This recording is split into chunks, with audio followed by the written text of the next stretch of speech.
N'ayez pas peur. Calme-toi. Même chose, peu d'évolution sur l'ensemble du pays.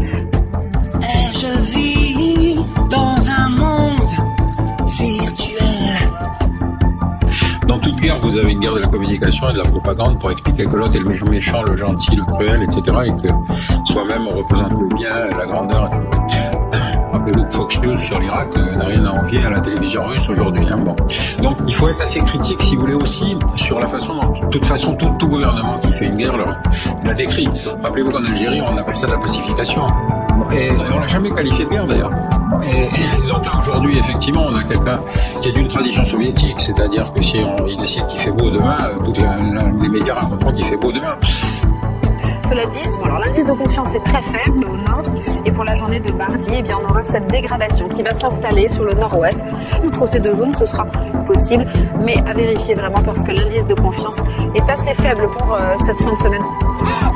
N'ayez pas peur si je me glisse dans votre imagination.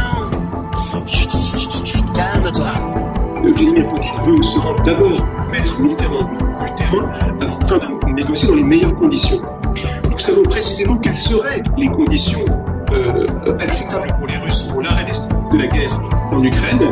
Ce sont les suivantes. La Russie exige 4 conditions.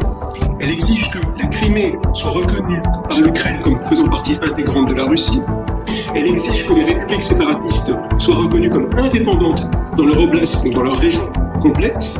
Elle exige la démilitarisation de l'Ukraine, donc sa non-appartenance à l'OTAN, mais en revanche la Russie accepterait que l'Ukraine fasse partie de l'Union européenne. Voici les conditions exigées par les diplomates russes. Calme-toi. Et je vis dans un monde virtuel. Je suis un citoyen. Je ne suis rien de plus. Juste un mec normal qui prenne des décisions normales pour tous les Français, quoi.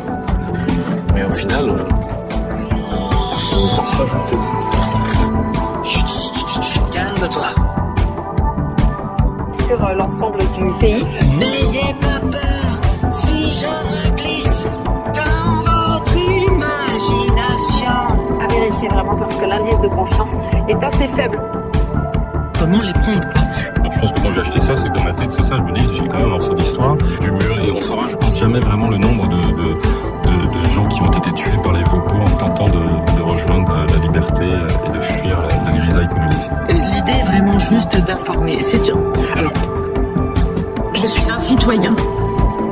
Je ne suis rien de plus. Juste un mec normal qui prenne des décisions normales pour tous les Français, quoi. N'ayez pas peur si je me glisse dans votre imagination. Non, et la suite c'est potentiellement le pouvoir à vie en fait. Et il doit rester libre de ses choix et jeux. Le pouvoir du président est de total et contrôle. Fraude fiscale, financement illicite, prestations interdites, silence dans les rangs. Je suis un citoyen. Je ne suis rien de plus. N'ayez pas peur. Juste un mec normal qui prenne des décisions normales pour tous les Français, quoi. On ne pense pas voter. Calme-toi. Prestations interdites, silence dans les rangs.